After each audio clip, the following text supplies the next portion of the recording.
Shalom, shalom. First and foremost, I want to begin by giving all praise and glory unto Yahweh, Bahashem Yahushai, Bahashem Ruach Kodash. Double honors to the elders and to the apostle of Millstone, and enough respect to the brothers that they're pushing and spreading the gospel of Yahweh, Bahashem Yahushai, to the focus of the world. Now, through the spirit and power of Yahweh, Bahashem Yahushai, I just wanted to do a lesson on a few articles that I think is very interesting. And this is pretty much to highlight the prophecy spoken of in the book of Revelation, where it talks about the beast shall hate the whore and shall burn her flesh with fire. Now, it's a beautiful thing that the Bahashem is doing.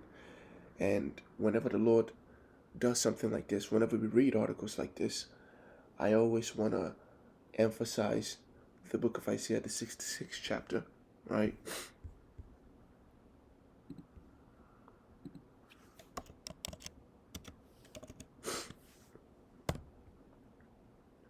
Right?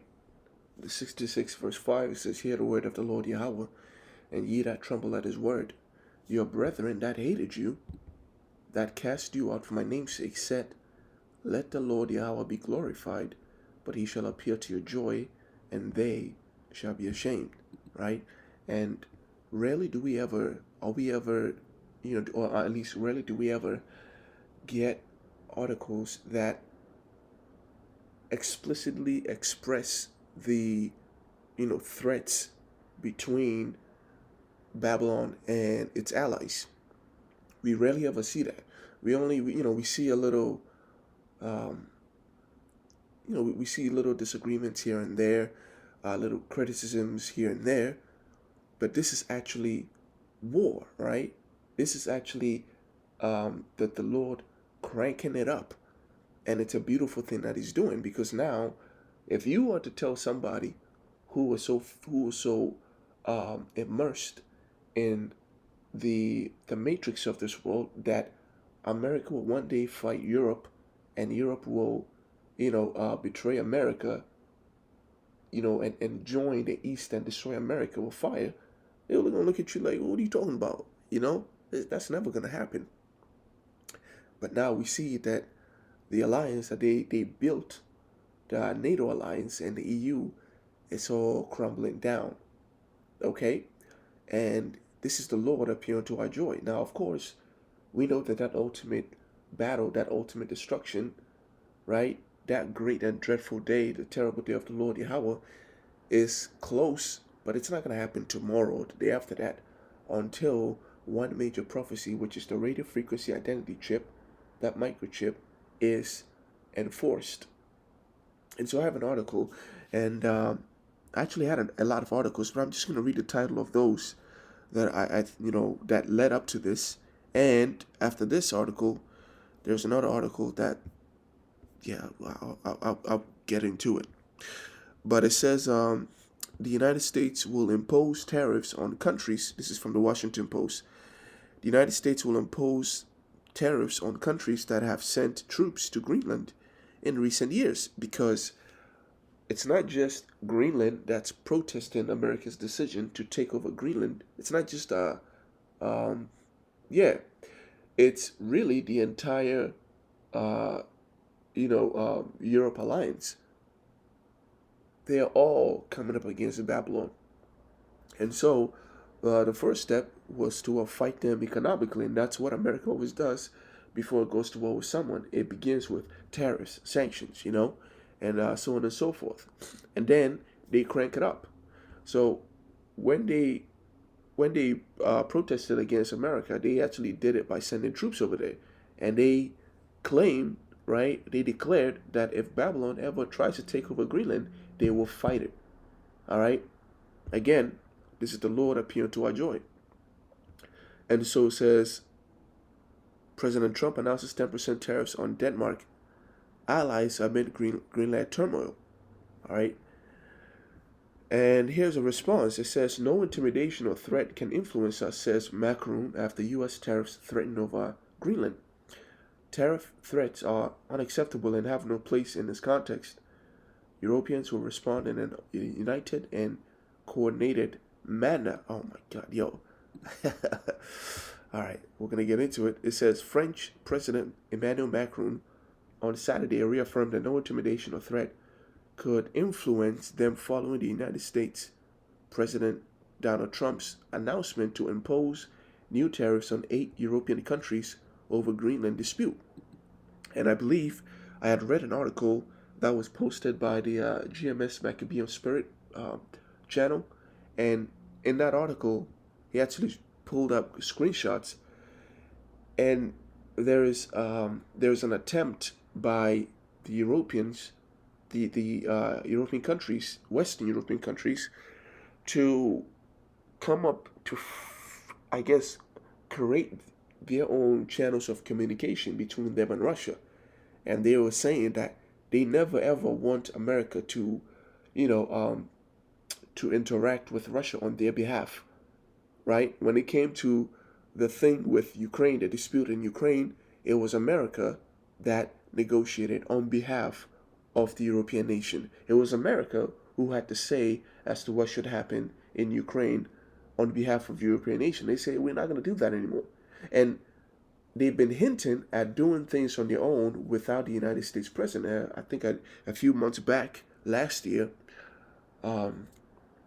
Canada and Europe were holding a joint military exercise without America, and now they're actually conspiring to, communicate with Russia.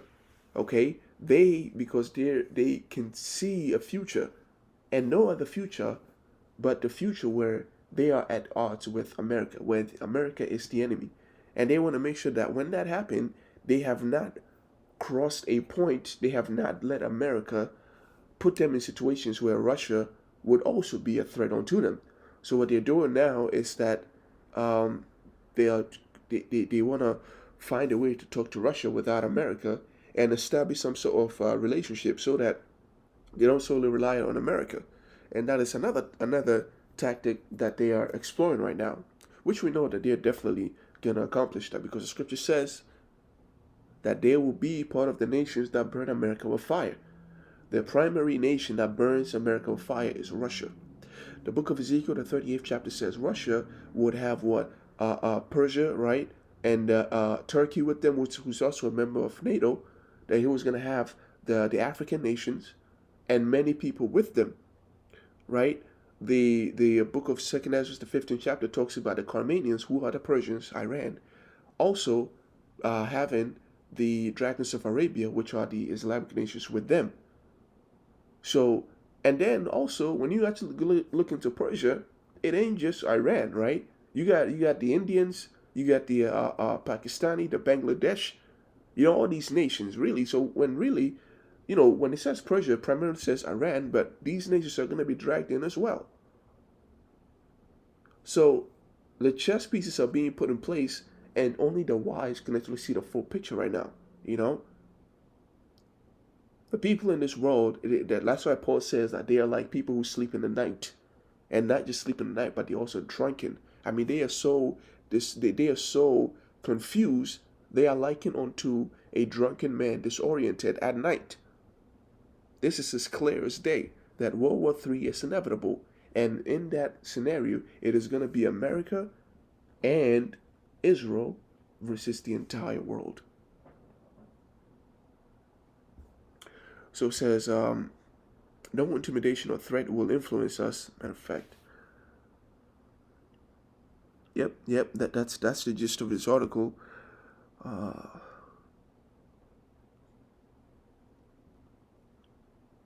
Right. So, yeah, the Most High can be funny sometimes. He knows, right? We know this is going to happen, but sometimes, for the sake of the elect, right, and also for the sake of other prophecies to come to pass, he does a little, he shows trailers here and there, and then he's like, okay, well, I'm not going to do it now because, other things must be accomplished. But yeah, it says Trump's Greenland pressure blitz reopen tariff wounds in Europe. And as always, people always try to negotiate with America because America, as the scripture says, who can make war with her, right? Right now, they still have that reputation of being strong. And no nation independently can actually come up against America. That is why whenever America sets its eyes upon you, you have no choice but to come to the negotiation table and do what they want to do, right? And do what they want you to do. That is why, again, in the end, the nations will come to the realization that, hey, we all have to come together to fight this man, to fight this devil. We all have to come together because otherwise we will fail. And that will be that great and dreadful. I mean, that's going to be what the battle of the mountain of troops. Okay. So it says, come on, man.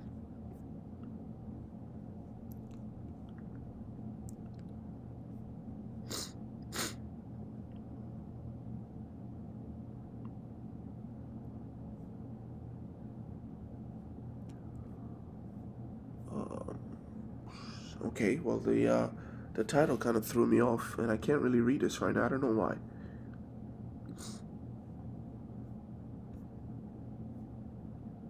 Yeah.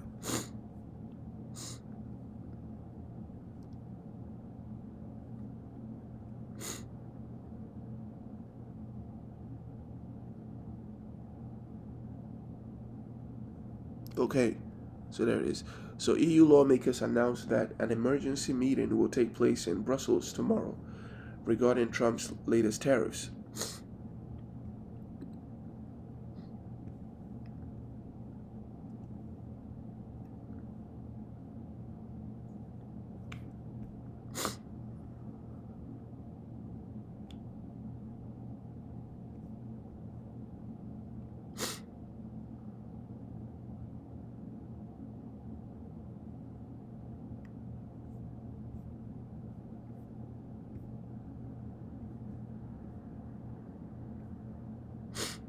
I'm trying to see if this video.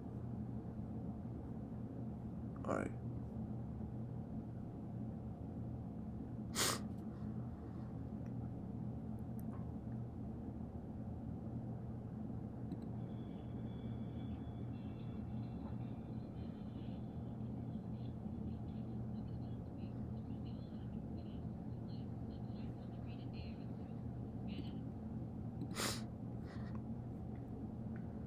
Let's see.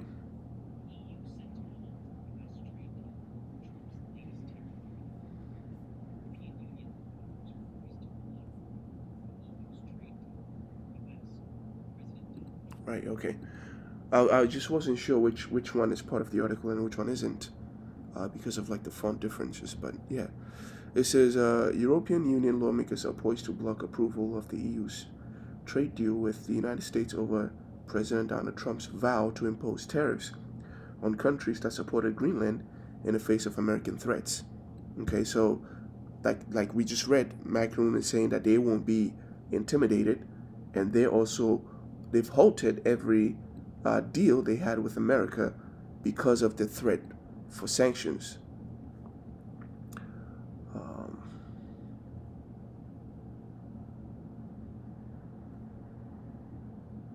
it says the EPP is in favor of the EU-US trade deal, but given Donald Trump's threats regarding Greenland, approval is not possible at this stage, right? He added that the EU agreement to lower tariffs on US products must be put on hold. Look at that. They're looking to retaliate too. Okay? Right? They're saying, oh well, we agreed to lower tariffs, but because these guys are effing around, let's wait, and retaliate. So that's pretty much the gist of it right now. And according to prophecy, well, the beast we know, I think it's just the book of Daniel, the 7th chapter. Let's just look at it from there.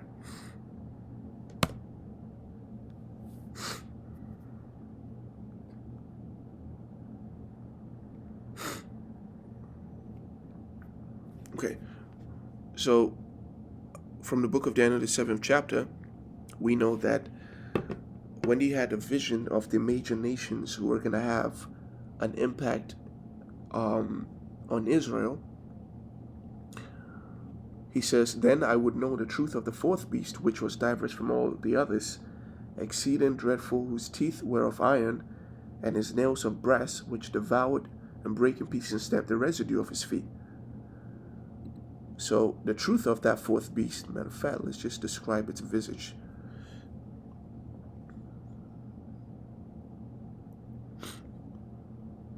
"And after this I saw in the night visions, and behold, a fourth beast, dreadful and terrible, and strong exceedingly. And it had great iron teeth. It devoured and brake in pieces, and stamped the residue with the feet of it. And it was diverse from all the beasts that were before it, and it had 10 horns." Okay, "And I beheld the horns, and behold, there came up among them another little horn, before whom there were 3 of the first horn plucked up by the roots. And behold, in this horn were the eyes of a man, and a mouth speaking great things." And so what we have here is Daniel explaining the 4 major empires that will be established, over there within the known world. So he begins talking about the Assyrians, and then the Babylonians, then the Persians, then the Greeks, and of course the kingdom that comes after the Greeks we know is the Roman Empire.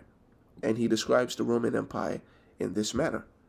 Now, because, in Daniel the 2nd chapter, the Roman Empire had the part that had the Roman Empire where the 2 legs and the 2 feet. We had that. You gotta have that same system, replicated in the last days, right? It was shown when Yahushua came on the scene, and it's going to be shown again when Yahushua is on the scene, because that's what prophecy dictates, that in the days of this kingdom, that's where the Son of Man, okay, let me see.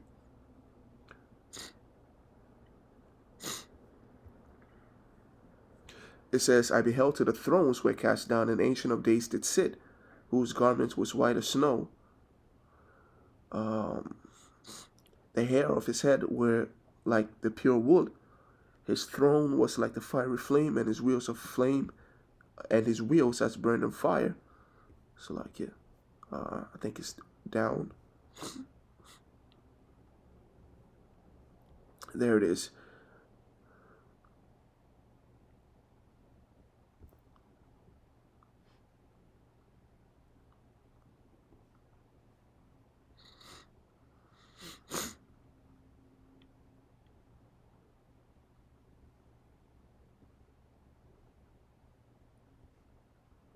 There it is. Verse 18, it says, "But the saints of the Most High shall take the kingdom and possess the kingdom forever and ever." Right? That didn't happen in the ancient Roman Empire, but it's going to happen now with that same system, being set up again. This is when the saints will possess the kingdom forever and ever through the spirit and power of Yahweh Hashem Yahushai. Okay? And so, with that being said, Revelations, the 17th chapter,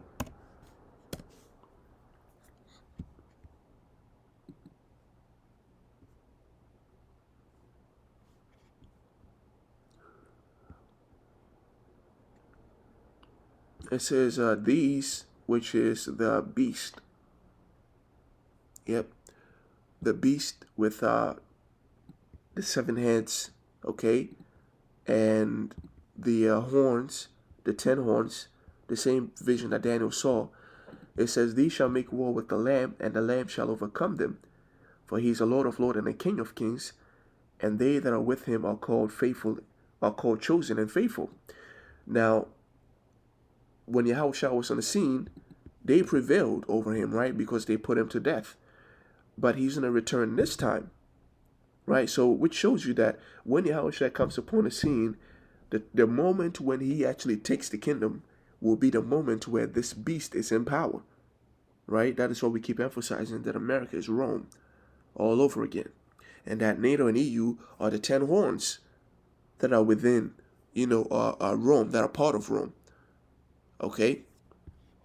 So, this system, when it comes to the system, it says the 10 horns and the 10 horns which thou sawest upon the beast, these shall hate the whore, and shall make her desolate and naked, and shall eat her flesh and burn her with fire. Right? So the 10 horns, that's the part that's important. These 10 horns are what we now know as the European nations, because in ancient Roman Empire, when Rome fell, these 10 nations were what was left, right, within the bounds of the Roman Empire, at least in the West. And so these nations, as time went on, they reinvented themselves. They called themselves different names, and then they changed their names, and we know them today as the names we know them today as. Okay? Rather than England, you would have said Anglo-Saxons in ancient days, and so on and so forth. And so it says, they shall hate the whore, and we know the whore is Babylon, America, and they shall burn her flesh with fire. How is that going to happen? Well, the book of Jeremiah says what is the Medes? Okay, let me see if I'm.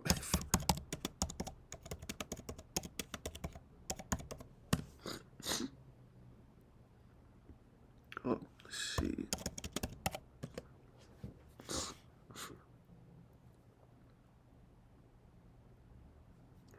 Yeah, this is good enough. Jeremiah 51, I will raise up against Babylon, and thus saith the Lord Yahweh, behold, I will raise up against Babylon and against them that dwell in the midst of them that rise up against me a destroying wind.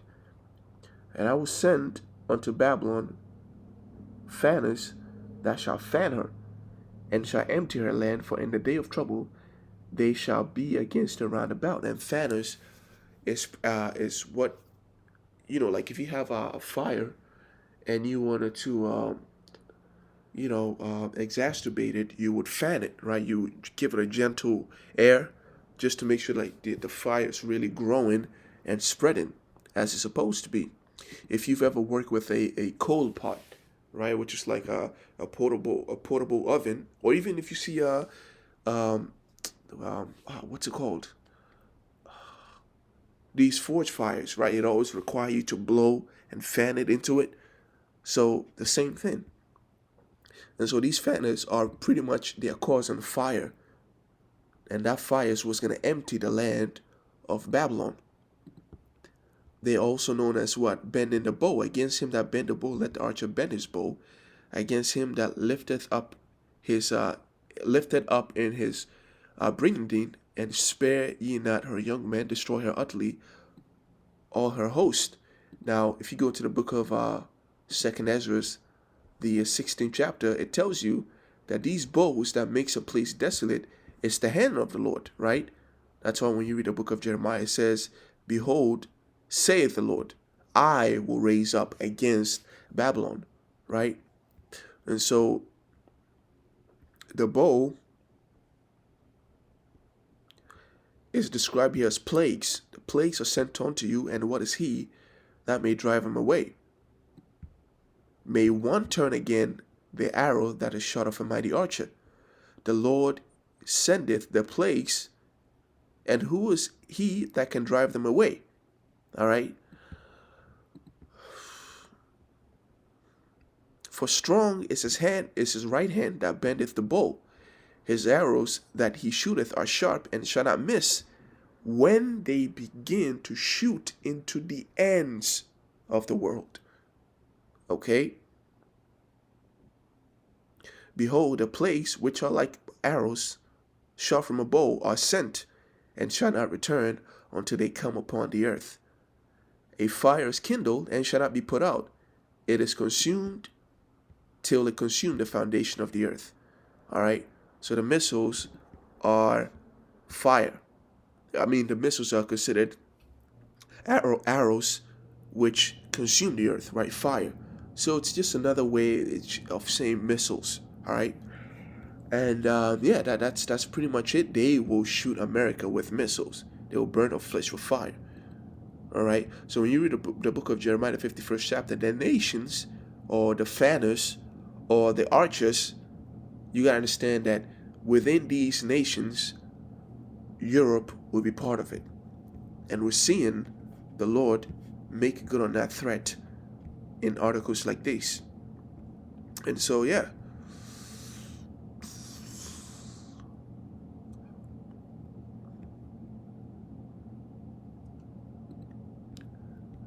France says U.S. siege of Greenland would fundamentally jeopardize transatlantic economic relations.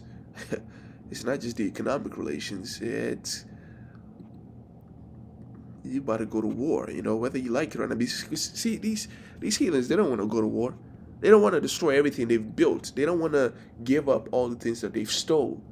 But you're going to have to, okay? It ain't up to you. And that it ain't up to them. You're going to know what it feels like to be desolate. You're going to know what it feels like for war to be at your door and ain't nothing you can do to escape it. You're going to know what it feels like to have your land bombed by another nation. Because no one here knows how that feels. The closest thing that happened in 2001, it pretty much, it was a day that they would never forget. But you go to other countries, it's damn near every other weekday. As a matter of fact, if bombs ain't being dropped in your country, there's something wrong. It's a strange phenomenon. So people are they're gonna know what it feels like. They're gonna know what it feels like to be destitute. and that's when they actually gonna be in their position as being the basis of men, because they've forgotten who they are. You give them a little bit of power, a little bit of money, and they think, they think I'm a white man, I'm righteous, fools, man. It says France's France minister has warned his U.S. counterpart Scott Bessent that any move to seize Greenland would amount to a crossed line endangering Europe's economic relationship with Washington. Roland Lescher told FT, which I'm not really sure, that he delivered a similar message to the United States Treasury Secretary in Washington on Monday, underlying deep European unease over President Donald Trump's claims on the Arctic territory, part of the Kingdom of Denmark. Greenland is a sovereign part of a sovereign country that is part of the EU. That shouldn't be messed around with, right? Despite disputes with the Trump administration over everything from Greenland to tariffs and tech regulations, Lesher argued Europe needed to work with the United States on shared priorities, such as French-led initiative on the G7 to reduce reliance on China for rare earth materials.